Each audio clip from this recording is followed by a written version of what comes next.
Hey, don't knock my teeth out. So I guess all those times that you keep telling us you need TJ and Jose, this would be a perfect example of that. Exactly. Back-to-back, Jose done played a lot of minutes, and he's been unbelievable. And we need them both because they're both is a change of pace for our basketball team. You got to play them different. So when you game plan for us, and we got Jose and TJ healthy, then when TJ comes in the game, he gives you a different look, and then when Jose comes back, he gives you a different look. And we need both of those guys, and I thought they both in a back-to-back was just, they make our team go, and hey, it's just a change of pace, and coming off a back-to-back, getting in late and playing a team that was sitting at home waiting for you. You're proud of your team that can find a way to win a basketball game. Yeah, sort of did grind that one out in the fourth quarter. Hey man, it wasn't pretty, and we had some guys tired, rightfully so. And the things we talking about, and I thought our bench played unbelievable tonight. I thought in the first half, Chris Humphries and Jason Capono, and Carlos and all those guys, TJ and Rasho, those guys came in and gave us minutes. We had 36 points from our bench at halftime, and we just gutted this one out. This was a tough game because they went small. A lot of switching. That means a lot of mismatches. Our guys had to battle down in the post, the little guys, when they got switched on to bigger guys, and then we had to box out and rebound the ball. And it wasn't pretty, but we did what we had to do to win the basketball game. Granger get away a little bit, but mostly the three-point line okay? Well, yeah, they only had 3 threes in the second half, and you got to guard them when you play this team at three-point line. And yeah, we screwed up sometimes on the switches, but for the most part in the second half, for them to only get 3 threes, we just did what we had to do to win the basketball game. Coach, when you got back into the second quarter, you guys protected the ball much better than the first quarter with that second unit? Yeah, well, we came out slow, and that's to be expected sometimes in the back-to-back. But then, like I said, our bench came in and gave us an unbelievable lift and got us back in the game. And then from there, it was just, we made some plays when we had to make some plays. Played a good basketball team and never gave up, and it's disappointing that we should lose that. Seemed like you had the perfect shot you wanted on that last pass. Pass.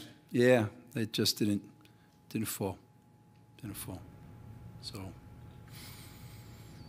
that's the way it is. Disappointing. Jim, granted, they lean on their bench more than most teams do in terms of minutes in a rotation, but 55 tonight and 150-something in 3 games. How do you deal with that? Well, it's hard to match for anybody in the NBA bench to bench. When you look at a lineup of T.J. Ford, Delfino in the backcourt, Capono, Humphries, and Nesterovic, it's a pretty formidable group. And the fact that they come off the bench speaks to their depth. They're really a strong 10-man deep, and their bench hurt our bench in the second quarter.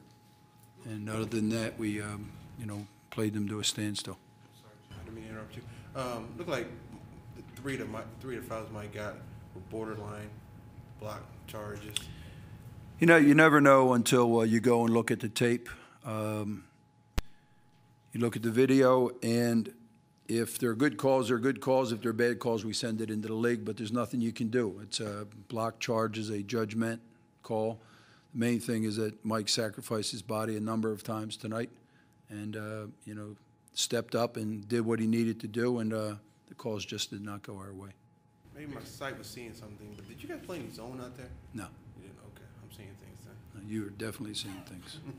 Big spark from Marquise, obviously, in the second half. Was it a matter of getting him, as you said before the game, into a position where he's more comfortable? Marquise is what I've, in grinding the numbers, the 5-man lineup, Marquise is very comfortable being out there with the small team.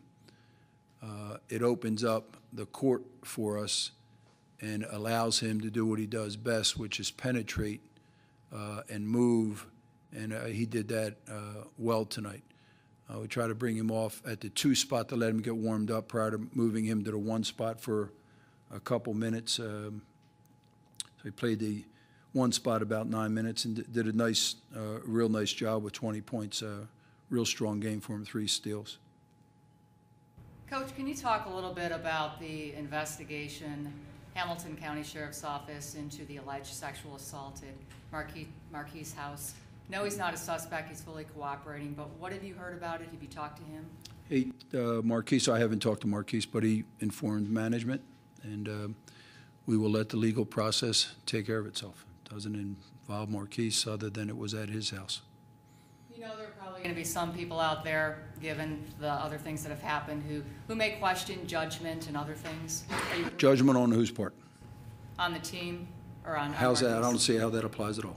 If somebody away from our team allegedly did something, I don't see how that applies to the judgment of anybody on our basketball team.